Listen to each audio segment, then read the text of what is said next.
ఆయనను మించిన స్నేహితుడు ఎవరు లేరు. నీ కొరకు ప్రాణము పెట్టినవాడు, తన రక్తమును దారపోసి నిన్ను తన సొత్తుగా కొను. అంతకంటే ఎక్కువగా విలువనిచ్చేవారు ఈ లోకంలో ఎవరు లేరు. హల్లెలూయా. మార్కు సువార్త 8వ అధ్యాయము 1వ వచనం నుంచి 13వ వచనం వరకు మనం చూసుకుందాం. ఆ దినములలో మరి ఒకసారి బహుజనులు కూడిరాగా వారికి తిననేమియూ లేనందున యేసు తన శిష్యులను తన యొద్దకు పిలిచి, జనులు నేటికి 3 దినముల నుండి నా యొద్దనున్నారు, వారికి తిననేమియూ లేనందున నేను వారి మీద కనికరపడుచున్నా. హల్లెలూయా. యేసుక్రీస్తు ప్రభు ఒక అరణ్యంలో బోధిస్తున్నప్పుడు ఆయన బోధ వినడానికి చుట్టుపక్కల ఊర్ల నుంచి జనాలందరూ ఆయన బోధ వినడానికి ఆయన దగ్గరకు వచ్చారు. 3 రోజులు యేసుక్రీస్తు ప్రభు బోధిస్తూనే ఉన్నాడు. 3వ రోజు సాయంకాలం అనుకుంటా బహుశా యేసుక్రీస్తు ప్రభు ఏమంటున్నాడు, వారికి తినడానికి ఏమీ లేనందున వారి మీద నేను కనికరపడుచు. హల్లెలూయా. కానీ లోకంలో మనం ఎవరితోనైనా సహవాసం చేసినప్పుడు మన దగ్గర ఏదైనా లేదనుకో, మన దగ్గర లేనిదాన్ని చూసి వారు మనల్ని వెక్కిరిస్తారు, హేళన చేస్తారు, దెప్పిపోడు. కానీ యేసుక్రీస్తు ప్రభు మాత్రము నీవు ఆయనతో ఉంటే నీ జీవితంలో ఏదైతే లేదో దానిని బట్టి ఆయన కనికరపడు. ఇక్కడ ఆయనతో ఉన్న వారికి తినడానికి ఏమీ లేనందున వారి యొక్క ఆకలిని బట్టి, అవసరాన్ని బట్టి ఆయన వారి మీద కనికరపడుతున్నారు. హల్లెలూయా. కానీ మనము ఆయనతో సహవాసము కాకుండా లోకముతో సహవాసం చేస్తున్నాం కాబట్టి లోకము వీలైతే ఇంకా మన దగ్గర ఏది ఉంటే అది దోచుకోవడానికి ప్రయత్నం చేస్తుంది, కానీ మన దగ్గర లేదు అని ఎప్పుడు కూడా లోకం మన మీద కనికరపడదు. హల్లెలూయా. ఒకవేళ వాళ్ళు కనికరపడ్డా అది నటనే తప్ప నిజం కాదు. ఒకవేళ వాళ్ళు నిజముగా కనికరపడ్డా వారు కనికరపడతారు, కానీ నీ జీవితంలో వారు ఏ కార్యము చేయలేరు. హల్లెలూయా. ఏమంటున్నాడు, వారికి తిననేమీ లేనందున నేను వారి మీద కనికరపడుచున్నా. నువ్వు ఆయనతో ఉంటే ఆయన నీ మీద కనికరపడతాడు. నీ జీవితంలో ఏది లేదు ఈరోజు, సంతోషం లేదా, సమాధానం లేదా, నెమ్మది లేదా, నీకు ఆరోగ్యం లేదా, నువ్వు ఆర్థికంగా లేని స్థితిలో ఉన్నావా, నిన్ను ఆదరించేవారు లేరా, నిన్ను చేరదీసేవారు లేరా, ఆయన నీ యందు కనికరపడతాడు నువ్వు ఆయనను వెతికితే. ఈ ప్రజలు అరణ్యములో ఉన్న యేసును వెతుక్కుంటూ వెళ్ళి అరణ్యములో ఉన్న యేసుతో 3 రోజులు గడిపిరు కాబట్టి ఆయన 3 రోజులు గడిపిన వాడి కొరకే అంత కనికరపడి వాని యొక్క అవసరాన్ని చూసినప్పుడు మరి సంవత్సరాలుగా నువ్వు ఆయనను నమ్ముకొని ఆయనను వెంబడిస్తున్నావు, నీ మీద కనికరపడరా? ఖచ్చితంగా నిశ్చయముగా నీ మీద కనికరపడుతున్నాడు. అయితే ఆయన నీ దగ్గర కోరుకునేది ఏంటంటే ఆయనతో నువ్వు ఉండాలి. ఇక్కడ ఉండాలి, ఆయనతో నువ్వు ఉండాలి. ప్రతిరోజు నీ ప్రార్థన గదిలో ఆయనతో ఉండాలి, ఆయనతో నువ్వు మాట్లాడాలి. నీ బరువులు, నీ బాధ్యతలు, నీ అవసరాలు ఆయనకు చెప్పుకో. ప్రతిరోజు దేవుని వాక్యాన్ని చదవాలి, ఆయన మాటలు, ఆయన వాగ్దానాలు నువ్వు వినాలి. హల్లెలూయా. ఏమంటున్నాడో చూద్దాం. వారికి తిననేమీ లేనందున నేను వారి మీద కనికరపడుచున్నాను. 3వ వచనం. నేను వారిని ఉపవాసముతో తమ ఇండ్లకు పంపివేసిన ఎడల మార్గములో మూర్ఛపోదురు. వారిలో కొందరు దూరము నుండి వచ్చి ఉన్నారని వారితో చెప్పాను. హల్లెలూయా.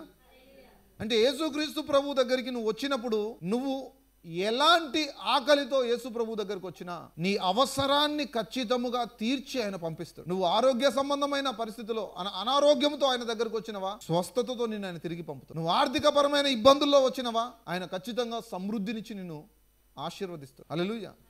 నువ్వు బాధతో, దుఃఖముతో కృంగిపోయిన స్థితిలో ఆయన దగ్గరకు వచ్చినవా, ఆయన నిన్ను ఆదరించి, ఓదార్చి, నిన్ను సేద తీర్చి నిన్ను తిరిగి పంపుతాడు ఆయన. నువ్వు లోకంలోనికి వెళ్ళినప్పుడు ఇక నువ్వు వేరే వాళ్ళ దగ్గర వెతకాల్సిన అవసరం లేదు. నువ్వు ఎప్పుడైతే యేసు దగ్గరికి వస్తావో నువ్వు లోకంలో వెతికే పరిస్థితి ఉండదు. నీకు కావలసినవన్నీ ఆయనే ఇస్తాడు. నీకు కావలసినవన్నీ ఆయనే ఇస్తాడు. నీకు స్నేహము కావాలా, ఆయనను మించిన స్నేహితుడు ఎవరు లేరు. నీ కొరకు ప్రాణము పెట్టినవాడు ఆయన. నీకు విలువ కావాలా, ఆయన కంటే ఎక్కువగా విలువనిచ్చేవారు, ఆయన కంటే నీకు విలువనిచ్చేవారు ఎవరు లేరు. ఎందుకంటే తన రక్తమును దారపోసి నిన్ను తన సొత్తుగా కొను. అంతకంటే ఎక్కువగా విలువనిచ్చేవారు ఈ లోకంలో ఎవరు లేరు. హల్లెలూయా. మనుషుల దగ్గర విలువను ఎతికినవా, వారు నీ దగ్గర ఉన్నప్పుడు నీకు విలువనిస్తారు, నీ దగ్గర లేనప్పుడు నిన్ను హేళన చేస్తారు, చులకనగా. కానీ యేసుక్రీస్తు ప్రభు ఎల్లప్పుడూ నీకు విలువనిస్తాడు. ఎందుకంటే నువ్వు ఇంకా పాపములో ఉన్నప్పుడే, నువ్వు పనికిరాని వాడిగా, పనికిరాని దానిగా ఉన్నప్పుడే, నిన్ను ఈ లోకంలో ఎవరు ఇష్టపడనప్పుడు, ఎవరికి నువ్వు అక్కర్లేనప్పుడు ఆయన నిన్ను ప్రేమించి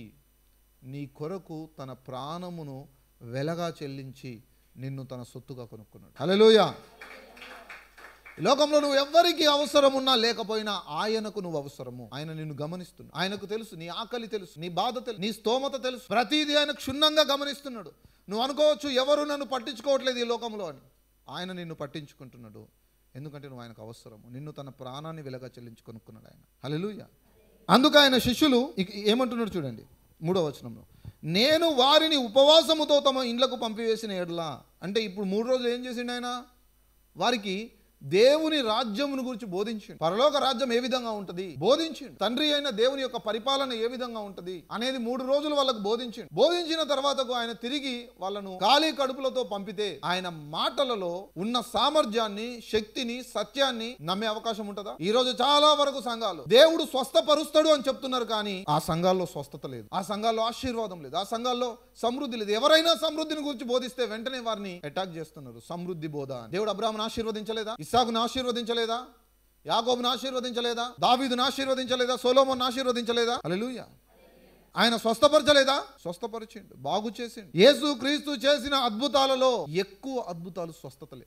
మీరు మత్తయి, మార్కు, లూకా, యోహాను చూడండి, ఎక్కువ అద్భుతాలు ఆయన చేసింది స్వస్థతలే. హల్లెలూయా. దేవునికి స్తోత్రం. వారిలో కొందరు దూరం నుంచి వచ్చి ఉన్నారు. ఉపవాసముతో తమ ఇండ్లకు పంపివేసిన ఎడల మార్గములో మూర్ఛపోదురు. అంటే అక్కడ ఉన్న వారిలో ఎవరెవరి ఆరోగ్య పరిస్థితి ఏంటి, వారి ఆకలి మాత్రమే కాదు, వారి ఆరోగ్య పరిస్థితి ఏంటో కూడా ఆయనకు తెలుసు. అన్ని వేల మందిలో ఎవడు ఎక్కడి నుంచి వచ్చిండు, వాడు తిరిగి ఎంత దూరం ప్రయాణం చేయాలి, వెళ్ళేటప్పుడు వాడి శరీరం వాడికి సహకరిస్తుందా, సహకరించదా, తిరిగి వాడి ఇంటికి వెళ్ళేటప్పుడు వాడు తిరిగి ఇంటికి క్షేమంగా వెళ్ళాలి అంటే వాడికి కావలసినవన్నీ ఆయన ఇచ్చి పంపాలని ఆయన యొక్క ఉద్దేశం. కానీ ఈరోజు మనము అవునా మాటలకు పరిమితం చేస్తున్నాం. దేనికి పరిమితం చేస్తున్నాం?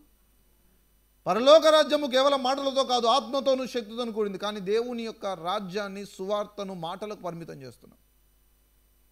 హల్లెలూయా. కాదు, ఆయన చేతల దేవుడు. ఆయన నీ ప్రతి పరిస్థితిని క్షుణ్ణంగా గమనిస్తున్నాడు. మీలో ఎవరెవరు ఏ ఊరు నుంచి వచ్చిండ్రు, ఏ పరిస్థితి నుంచి వచ్చిండ్రు, ఎందుకు వచ్చిండ్రు, ఇక్కడ ఎందుకు కూర్చున్నారు, మీ ఉద్దేశం ఏంటి, మీ మనస్సు ఏంటి, మీ ఆలోచన ఏంటి, మీరు ఏ సమస్యల గుండా వెళ్తున్నారు, మీ కుటుంబంలో ఏం జరుగుతుంది, ఈరోజు మీ అకౌంట్లో ఎంతున్నాయి, మీ బీరువాలో ఎంతున్నాయి, మీ జేబులో ఎంతున్నాయి, అన్నీ ఆయన ప్రతిదీ లెక్క తెలుసు. ప్రతిదీ ఆయనకు లెక్క తెలుసు. నువ్వు అనుకుంటున్నావు ఆయన నన్ను పట్టించుకోవట్లేదు. లేదు. నీ భర్త నీతో ఎలా ప్రవర్తిస్తున్నాడో ఆయనకు తెలుసు. నీ భార్య, నీ పిల్లలు నీతో ఎలా ప్రవర్తిస్తున్నారో ఆయనకు తెలుసు. నీ అన్నదమ్ములు, నీ అక్క చెల్లెళ్ళు నిన్ను ఏ విధంగా చూస్తున్నారో ఆయనకు తెలుసు. నీ బంధువులు, నీ ఇరుగు పొరుగు వారు నిన్ను ఏ విధంగా చూస్తున్నారో ఆయన అన్నీ గమనిస్తున్నాడు. ఆయన అన్నీ గమనిస్తున్నాడు. నువ్వు అనుకోవచ్చు, ఎవరు లేరు కదా, నాకు సహాయం చేసేవారు, నన్ను పట్టించుకునేవారు, నా పరిస్థితిని మార్చగలిగిన వారు ఎవరు లేరు కదా. బాధపడకు. భూమిని, ఆకాశాన్ని సృష్టించి సింహాసనాసీనుడై పరిపాలిస్తున్నవాడు నీ పక్షమున ఉండి సమస్తమును గమనిస్తున్నాడు. హల్లెలూయా.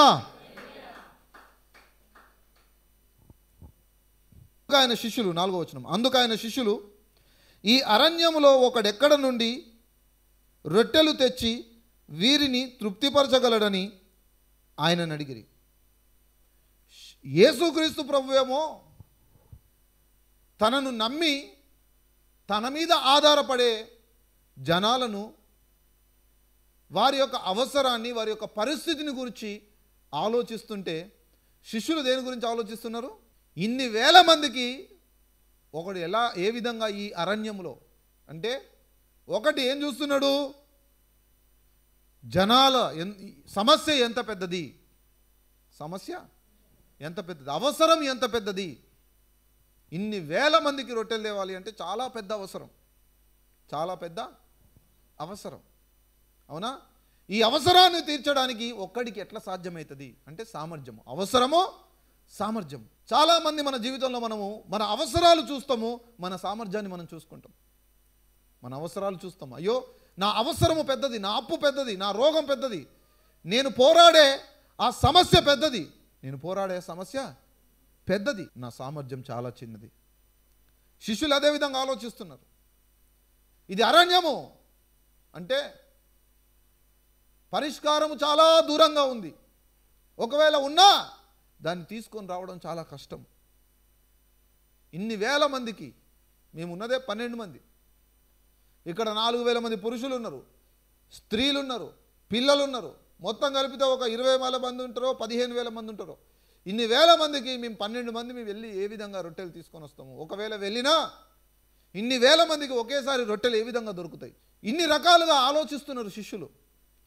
చాలాసార్లు మనము కూడా మన జీవితంలో కష్టాలు వచ్చినప్పుడు, బాధలు వచ్చినప్పుడు, ఇబ్బందులు వచ్చినప్పుడు, సమస్య మన ఎదుట ఉన్నప్పుడు మనము పరిష్కారం గురించి ఇన్ని రకాలుగా ఆలోచిస్తూ ఉంటాం. పరిష్కారం గురించి ఇన్ని రకాలుగా ఆలోచిస్తాం. ఎట్లా కుదురుతుంది, ఎట్లా సాధ్యము, రేపే కట్టాలి. ఎప్పుడు కట్టాలి? తెల్లారితే కట్టేయాలి. నా దగ్గర డబ్బులు లేవు, అప్పులోడు వస్తున్నాడు, వాడు వస్తా అని చెప్పిండు, నువ్వు ఖచ్చితంగా కట్టాలి లేకపోతే ఊకోనని చెప్పిండు. వాడి ఇంటి ముందుకు వచ్చి అరుస్తాడేమో, నా పరువు పోద్దేమో. రేపే చివరి తేదీ. పరిష్కారం ఏంది? ఇక నా జీవితం అయిపోయింది, నన్ను అందరూ వదిలేసిండ్రు, ఇక నన్ను ఎవరు అర్థం చేసుకోవట్లేదు, ఈ భూమి మీద నేను బ్రతకడం వేస్ట్, ఆత్మహత్యలు చేసుకుంటారు చాలామంది. లేదు, ఆయన దగ్గర నీ ప్రతి సమస్యకు పరిష్కారం ఉంది. నీ ప్రతి సమస్యకు పరిష్కారం ఉంది. మనిషికి అసాధ్యమే, నీ బలానికి అది అసాధ్యమే, నీ జ్ఞానానికి అది అసాధ్యమే, నీ స్తోమత సరిపోదు. కానీ నువ్వు ఎవరిని నువ్వు రక్షకునిగా కలిగి ఉన్నావు, ఎవరిని నువ్వు దేవునిగా కలిగి ఉన్నావు అనేది ఒక్కసారి జ్ఞాపకం చేసుకో. నీ సామర్థ్యం వైపు కాదు, ఆయన సామర్థ్యం వైపు చూడు. ఆయన సామర్థ్యం వైపు చూడు. నువ్వు ఏం చేయగలవని కాదు, ఆయన ఏం చేయగలడని చూడు. ఆయన ఏం చేయగలడు? ఈ అరణ్యంలో ఇన్ని వేల మందికి భోజనం ఎలా పెట్టాలో ఆయనకు తెలుసు. శిష్యులను ఇప్పుడు ఈ ఈ ఈ జనాలు యేసు ప్రభువుని అడిగిన అన్న భోజనం పెట్టమని అడగలే. మీకు ఏమి కావాలో మీరు అడగక ముందే మీ తండ్రికి తెలుసు. వారు అడగకపోయినా ఆయనకు తెలుసు. నువ్వు ఆయనతో గడిపితే, నువ్వు ఆయన సన్నిధిలో ఉంటే, నువ్వు ఆయనతో సహవాసములో ఉంటే, లోకాన్ని విసర్జించి లోక సంబంధాలను, లోక సంబంధమైన వాటిని, లోక సంబంధమైన ప్రతి దానిని నువ్వు విసర్జించి ఆయన సన్నిధిని నువ్వు అనుభవించడం మొదలు పెడితే, నువ్వు అడగక ముందే నీ అవసరాల విషయమై ఆయన వాటిని తీర్చాలని చాలా ఆసక్తితో, ఆశతో ఉంటాడు ఆయన. కానీ మనం ఏం చేస్తామంటే ఆదివారం ఒక్కరోజు ఆయనతో ఉండి మిగతా రోజులన్నీ లోకంతో ఉంటాం. లోకం నీ అవసరాన్ని ఎప్పుడూ తీర్చదు. మనం ఈ లోకంలో ఉన్నప్పటికీ ఈ లోక సముద్రం కాదు. అవునా? నువ్వు ఎల్లప్పుడూ నీ హృదయము దేవునితో ఉండాలా, ఆయన తలంపులతో నింపబడి ఉండాలి, ఆయన ఆలోచనలతో నింపబడి ఉండాలి. నువ్వు పని చేస్తున్నా, నువ్వు ఉద్యోగంలో, వ్యాపారంలో, నీ ప్రయాణంలో, నువ్వు ఎక్కడున్నా ఆయనను గూర్చిన, ఆయన మాటలను గూర్చిన ఆ యొక్క తలంపులు నీ ఆలోచనలో ఎల్లప్పుడూ మెదులుతూ ఉండాలి. హల్లెలూయా. శిష్యులు ఏమంటున్నారు? యేసుక్రీస్తుకు కష్టం యొక్క ఆ పరిస్థితి యొక్క అసాధ్యాన్ని, ఇది చాలా అసాధ్యమైన పని నువ్వు చేయాలనుకునేది అని యేసు ప్రభువుకు ఆ కష్టం యొక్క, ఆ అవసరం యొక్క గొప్పతనాన్ని చెప్తున్నారు. ఇన్ని వేల మందికి ఈ అరణ్యంలో ఒకడు ఎట్లా తీసుకొచ్చి పెడతాడయ్యా? ఇంపాసిబుల్. యేసుక్రీస్తుని నమ్మిన నీకు అర్హత లేదు ఇది అసాధ్యమని చెప్పడానికి. నమ్ముట నీ వలనైతే నువ్వు నమ్మువానికి సమస్తము సాధ్యమే. నీకు ఆయన ఇచ్చిన ఒకే ఒక అవకాశం ఏంటి అంటే నమ్మడం. నిన్ను ఆయన చెయ్యమన్న ఒకే ఒక పని ఏంటి అంటే నమ్మడం. నా దేవునికి సమస్తము సాధ్యమే, నా దేవునికి సమస్తము సాధ్యమే. ఎడారిలో బండ నుంచి నీళ్ళనివ్వగలిగిన వాడు, సముద్రమును 2 పాయలుగా చేయగలిగిన వాడు, ఆకాశము నుంచి మన్నాను కురిపించగలిగిన వాడు నా దేవుడు, ఆయనకు సమస్తము సాధ్యమే. హల్లెలూయా.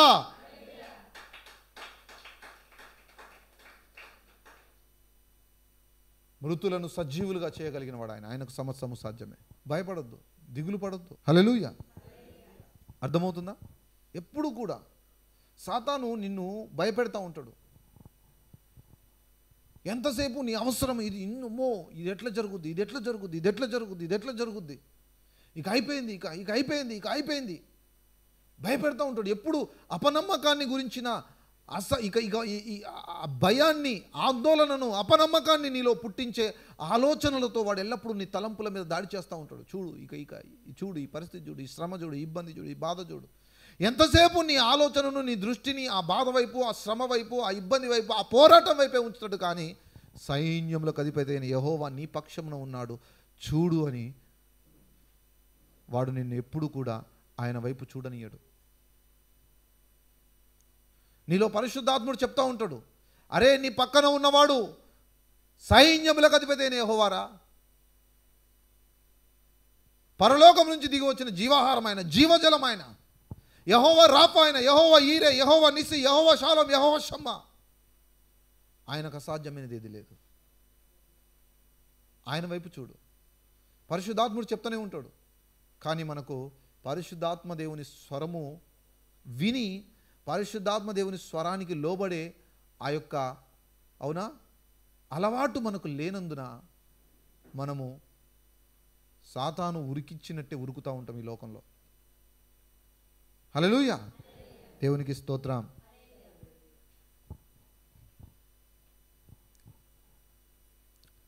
అందుకు ఆయన శిష్యులు, ఈ అరణ్యంలో ఒకడెక్కడ నుండి ఇన్ని రొట్టెలు తెచ్చి వీరిని తృప్తిపరచగలడని ఆయనను అడిగిరి. 5వ వచనము. ఆయన, మీ యొద్ద ఎన్ని రొట్టెలున్నవని వారిని అడుగగా వారు 7 అనిరి.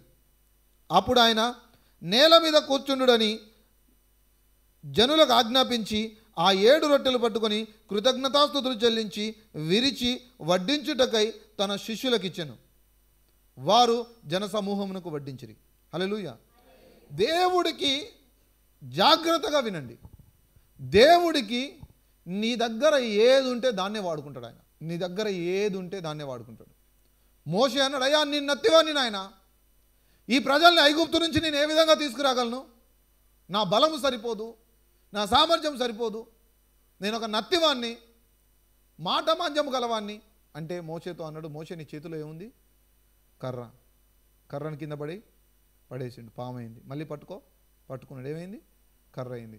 ఈ కర్రతోనే ప్రపంచములో అత్యంత శక్తివంతమైన ఆయుధాలు కలిగిన దేశాన్ని నిర్వీర్యము చేయబోతున్న నీ చేతిలో ఉన్న ఈ చిన్న కర్రతో అని చెప్పిండు. హల్లెలూయా. ఈరోజు నీతో పోరాడుతున్నవాడు చాలా గొప్పవాడు కావచ్చు, నీ చేతిలో ఉన్నది చాలా చిన్న బలము కావచ్చు, కానీ సైన్యములకు అధిపతి అయిన యెహోవా నీ పక్షమున నిలబడ్డాడు. ఆయన నీ చేతిలో ఉన్న ఆ చిన్న కర్రను శత్రువులను బలవంతులను ముంచివేయుటకు ఆ చిన్న కర్రను వాడుకుంటాడు. హల్లెలూయా. అవునా? సముద్రం దగ్గరికి తీసుకొచ్చిండు శత్రువులందరినీ. వేరే దారిలో తీసుకెళ్ళొచ్చు, ఎందుకంటే వీళ్ళ గురించి తెలుసు, ఇటు తీసుకపోతే మళ్ళీ ఏదైనా కష్టం వస్తే మళ్ళీ తిరిగి ఇదే దారిలో వెనక్కి వచ్చేస్తారు వీళ్ళు. అందుకే వీళ్ళని ఏం చేయాలా? సముద్రంలో నుంచి తీసుకెళ్ళింది అనుకో, మళ్ళీ పోవాలంటే సముద్రంలో నుంచే పోవాలి, కాబట్టి మనకు దారి దొరకదు అని సముద్రాన్ని చూసి మళ్ళీ వెనకకు రాకుండా ఉంటారని చెప్పి వాళ్ళను సముద్రంలో నుంచి తీసుకొని వెళ్ళి శత్రువుల్ని సముద్రంలో ముంచేసి వాళ్ళను వాగ్దాన భూమికి నడిపించాడు. హల్లెలూయా. నీ దేవుడు ఆలోచించే విధానం వేరు. నీ దగ్గర ఏది ఉంటే అదే ఆయన వాడుకుంటాడు నీ జీవితాన్ని ఆశీర్వదించడానికి. నువ్వు అనుకోవచ్చు, అయ్యా నాకు చదువు లేదయ్యా, చదువు లేకపోయినా నీ లోపట ఉన్న చిన్న తలాంతు చాలు ఆయన నిన్ను గొప్పగా ఆశీర్వదించడానికి. నీ లోపల ఉన్న చిన్న తలాంతు చాలు. యాకోబు ఏం చేస్తాడు? గొర్రెలు కాస్తాడు, అవునా? వాళ్ళ మామ కింద జీతగాడు, మేకలు మందలు కాస్తాడు. యాకోబుని ఎక్కడ ఆశీర్వదించిండు? మేకలు గాయడంలోనే ఆశీర్వదించిండు. ఎక్కడ ఆశీర్వదించిండు? మేకలు గాయడంలోనే. యాకోబుతో చెప్పిండు, యాకోబు ఇగో మంద నీళ్లు తాగడానికి వచ్చినప్పుడు ఒక చువ్వ తీసుకొని వాటికి మచ్చలు చారలు పెట్టు, అవి నీళ్లు తాగేటప్పుడు చూస్తాయి, మచ్చలు చారలు కలిగిన పిల్లలనే కంటాయి, అవన్నీ నీకు మందని చెప్పు. అవునా? చెప్పిండు. మచ్చలు చారలు కలిగిన ఒక పోతు లేదు, ఒక ఆడది లేదు, కానీ పుట్టేటి అని ఏమవుతున్నాయి? మచ్చలతో చారలతో పుడతాయి. హల్లెలూయా. దేవుడికి అసాధ్యమైంది ఏది లేదు. నువ్వు పోరాడేది మంత్రగాళ్ళతోనా? ఆయన మంత్రగాళ్ళకే మంత్రగాడు. నువ్వు పోరాడేది అధికారులతోనా? ఆయన అధికారులకే అధికారి. నువ్వు పోరాడేది బలవంతులతోనా? ఆయన బలవంతులకే బలవంతుడు. హల్లెలూయా. నువ్వు ఎవరితో పోరాడుతున్నావు నీ జీవితంలో? హల్లెలూయా. అవునా? ఏది నీ దగ్గర ఉందో దాన్నే వాడుకుంటాడు ఆయన. నీ దగ్గర అయ్యో ఇది లేదా, ఇది ఉంటే నేను నిన్ను ఆశీర్వదించేటోని అని చెప్పేటటువంటి అసమర్థుడైన వాడు కాదు మన దేవుడు. నీ చేతిలో ఒక చిన్న కాగితం ముక్కే ఉందా, ఆ కాగితం ముక్కనే వాడుకుంటాడు ఆయన. అవునా? కాబట్టి నేను చదువుకోలేదు, నాకు ఆస్తి లేదు, నాకు అందం లేదు, నాకు బలం లేదు, నాకు బలగం లేదు, నేను ఒంటరివాణ్ణి, ఇవన్నీ అపవాది నీతో చెప్పే అబద్ధాలు. వాస్తవమే, నీ జీవితంలో నువ్వు చదువుకోలేదు, నీకు వ్యవసాయం లేదు, నీకు వ్యాపారం లేదు, నీకు ఉద్యోగం లేదు, ఇవేమీ లేకపోయినా నిన్ను దేవుడు ఈ భూమి మీదకి ఏమీ లేని స్థితిలో ఎందుకు పంపించిండు అంటే ఆయనను నమ్మిన తర్వాతకు నీ జీవితంలో సమస్తము కలిగినవని ఆయన నామానికి ఘనతను తెచ్చుకోవడానికే ఏమీ లేని స్థితిలో నేను పుట్టించిండు ఆయన. ఒకవేళ అన్నీ ఉన్న స్థితిలో కనుక నువ్వు పుట్టుంటే ఏమంటాడు, నాకు ఆల్రెడీ ఇవన్నీ ఉన్నాయి కాబట్టే, ఇవన్నీ నాకు ఉన్నాయి కాబట్టే దేవుడు నన్ను ఆశీర్వదించిండు అంటున్నావు. దేవుని గణపరచవు. అదే ఏమీ లేని స్థితిలో దేవుడు నిన్ను పిలిచి తనను నమ్మి తన మీద ఆధారపడ్డ తర్వాతకు నీ జీవితంలో అన్నిటినీ దేవుడు కలగజేసినప్పుడు ఏమంటావు, ఇది ఆయన కృపయే, ఇది ఆయన కృపయే. హల్లెలూయా. నీ జీవితంలో ఏది కలిగినా ఆయనకు మాత్రమే మహిమ వచ్చులాగున దేవుడు నిన్ను ఎన్నుకున్నాడు. అనుకోవచ్చు, నా జీవితం ఎందుకు ఇట్లుంది, నా పరిస్థితి ఎందుకు ఇట్లుంది, నా కుటుంబం ఎందుకు ఇట్లుంది. అవును, నువ్వు కావాలి ఆయనకు. అలాంటి స్థితిలో నిన్ను ఎందుకు పుట్టించిండు అంటే నిన్ను తల్లి గర్భంలో నువ్వు రూపించబడకముందే ఆయన నిన్ను ఎన్నుకున్నాడు. ఎందుకు అంటే అలాంటి స్థితిలో నుంచి నిన్ను లేవనెత్తి తనకు మహిమకరమైన ఒక పాత్రగా ఈ లోకంలో నిన్ను నిలబెట్టడానికి. హల్లెలూయా. అవునా? వాళ్ళ ఆకలి తీర్చడానికి ఏం వాడుకున్నాడు? వాళ్ళ దగ్గర ఉన్న ఆ 7 రొట్టెలనే వాడుకున్నాడు ఆయన. అయ్యో ఏంటి పరిస్థితి అని దిగులు పడలే, కారణాలు చెప్పలే, వంకలు చెప్పలే. మీ దగ్గర ఏది ఉందో అది నా దగ్గర పట్టుకొని రండి, మీ దగ్గర ఏది ఉందో అది నా దగ్గరికి పట్టుకొని రండి. ఈరోజు నువ్వు అనుకోవచ్చు, నా దగ్గర ఏదీ లేదయ్యా అనుకోవచ్చు. లేదు, అది అపవాది చెప్పే అబద్ధం. నువ్వు ఆయన దగ్గరికి వెళ్ళు, అయ్యా నన్ను ఎందుకు ఈ భూమి మీద పుట్టించినావు, నా పరిస్థితి ఏంటి, అసలు నా జీవితం ఎటుపోతుంది, నా బ్రతుకు ఎటుపోతుంది, నా గమ్యం ఏంటయ్యా, నాతో మాట్లాడు అని నువ్వు ఎప్పుడైతే నువ్వు ఆయన సన్నిధిలో గడుపుతావో, ఆయనను అడుగుతావో, నీలో ఆయన పెట్టిన ఆ సామర్థ్యమును, ఆ తలాంతును ఆయన నీకు చూపెడతాడు. ఇదిగో నిన్ను ఈ పని మీద ఈ సామర్థ్యము నీకు ఇచ్చి, ఈ తలాంతు నీలో పెట్టి ఈ భూమి మీదకి నేను పంపించిన అని ఆయన నీతో మాట్లాడతాడు. హల్లెలూయా. దేవునికి స్తోత్రం. ఎప్పుడైతే ఆయన నీలో పెట్టిన ఆ తలాంతును నువ్వు గుర్తించి దానిని నువ్వు వాడడం మొదలు పెడతావో ఆయన మహిమ కొరకు ఆయన ఏమీ లేని స్థితిలో నుంచి ఉన్నతమైన స్థితిలోనికి నేను లేవనెత్తాడు. హల్లెలూయా. హల్లెలూయా. చూడండి, ఇక్కడ వారి దగ్గర ఉన్న ఆ 7 రొట్టెల్ని వాడుకున్నాడు ఆయన. ఎక్కడికి వెళ్ళలే, అరణ్యంలోకి పంపలే. ఆయన వాళ్ళ దగ్గర ఉన్న 7 రొట్టెల్ని చూడండి ఏమంటున్నాడు. ఆశీర్వదించి వాటిని కూడా జనసమూహకు వడ్డించిరి. 7వ వచనము, కొన్ని చిన్న చేపలు కూడా వారి యొద్దనుండగా ఆయన ఆశీర్వదించి వాటిని కూడా వడ్డించుడని చెప్పాను. వారు భోజనము చేసి తృప్తి పొందిన మీదట, ఏందట, ఎప్పుడట తృప్తి అంటే ఎప్పుడు? ఒక మనిషి భోజనం చేసిన తర్వాత తృప్తి ఎప్పుడు వస్తుంది? తృప్తి పడ్డాడు అని మనకు ఎట్లా తెలుస్తుంది? కడుపు నిండిందన్న అని సిగ్నల్ ఏంది?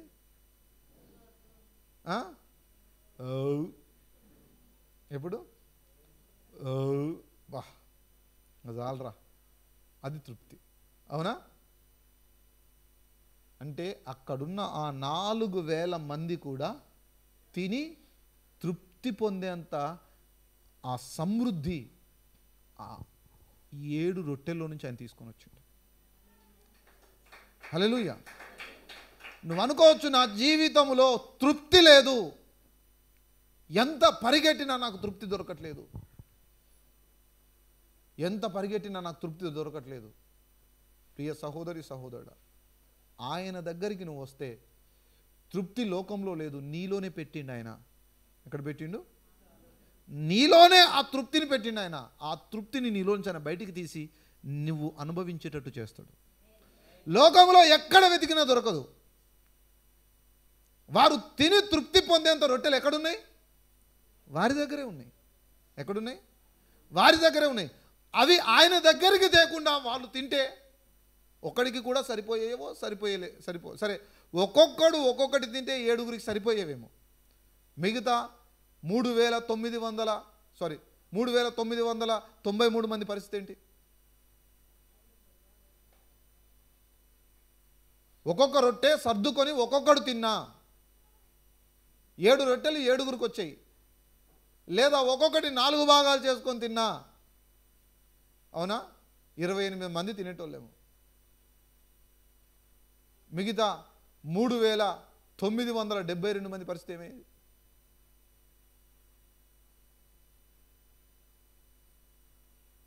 కానీ ఎప్పుడైతే ఆయన దగ్గరికి తీసుకొచ్చి ఆయన చేతిలో వారికి కలిగిన దాన్ని పెట్టినరో, ఆయన వారికి కలిగిన దాన్ని ఆశీర్వదించి వారికి కలిగిన దానితో అక్కడున్న వారందరినీ తృప్తిపరిచిండు.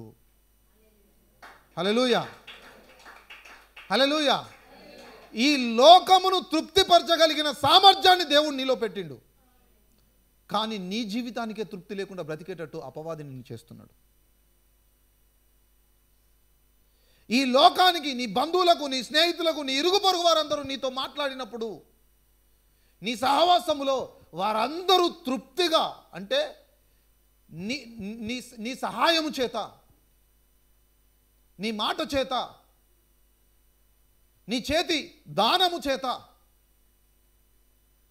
నీ దగ్గర కలిగిన దాని చేత ఒక ఊరినే నువ్వు తృప్తిపరచగలిగిన సామర్థ్యాన్ని దేవుడు నీలో పెడితే నువ్వేం చేస్తున్నావంటే ఆ సామర్థ్యాన్ని పక్కకు పెట్టి లోకంలో పరిగెడుతున్నావు. మీ దగ్గర ఏమున్నాయి? అయ్యా 7 రొట్టెలు మాత్రమే ఉన్నాయి, ఎవరికి సరిపోతాయి?